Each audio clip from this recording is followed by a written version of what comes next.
పరిశుద్ధ గ్రంథం ఛానల్ వీక్షిస్తున్న ప్రతి ఒక్కరిని దేవుని పేరిట వందనాలు తెలియజేసుకుంటున్నాం. ప్రేమ, సంతోషము, సమాధానం సదా మీకు తోడేండి నడిపించిన గాక. నిన్నటి దినాన యోబు గ్రంథము 41వ అధ్యాయం చదువుకున్నాం. ఈరోజు యోబు గ్రంథము 42వ అధ్యాయం చదువుకున్నాం. అప్పుడు యోబు యెహోవాతో ఇలాగా ప్రత్యుత్తరం ఇచ్చెను: నీవు సమస్త క్రియలను చేయగలవనియు, నీవు ఉద్దేశించినది ఏది నిష్ఫలము కానేరదనియు నేనిప్పుడు తెలుసుకుంటుని.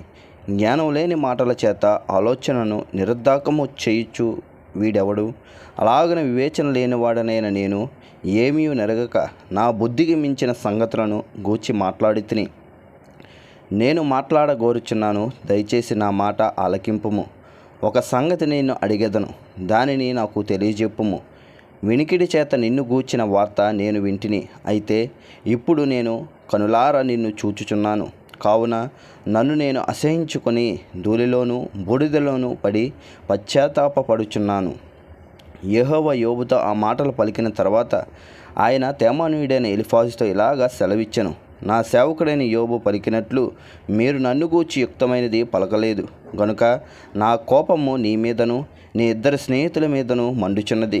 కాబట్టి 7 ఎడ్లను 7 పొట్టేళ్లను మీరు తీసుకొని నా సేవకుడైన యోబు నొద్దకు పోయి మీ నిమిత్తము దహనబలి అర్పింపవలెను. అప్పుడు నా సేవకుడైన యోబు మీ నిమిత్తము ప్రార్థన చేయును. మీ అవివేకమును బట్టి మిమ్మును శిక్షింపక ఉండినట్లు నేను అతనిని మాత్రము అంగీకరించెదను. ఏలయనగా నా సేవకుడైన యోబు పలికినట్లు మీరు నన్ను గూర్చి యుక్తమైనది పలకలేదు.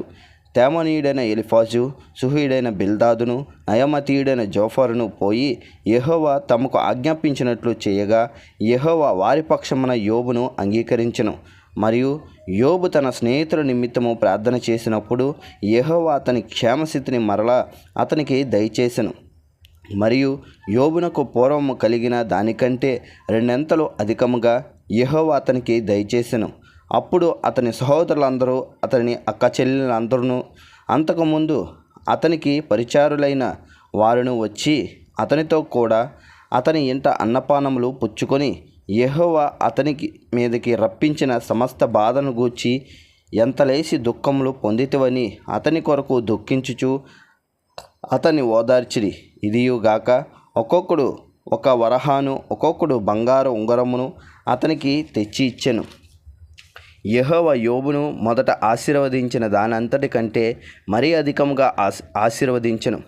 అతనికి 14,000 గొర్రెలను, 6,000 ఒంటెలను, 1000 జతల ఎడ్లను, 1000 ఆడగాడిదలను కలిగెను.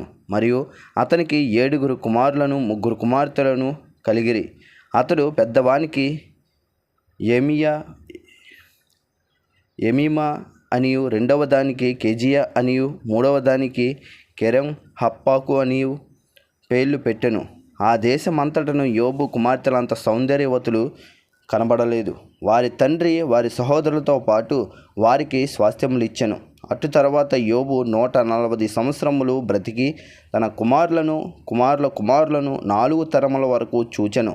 పిమ్మట యోబు కాలము నిండిన వృద్ధుడై మృతునొందెను.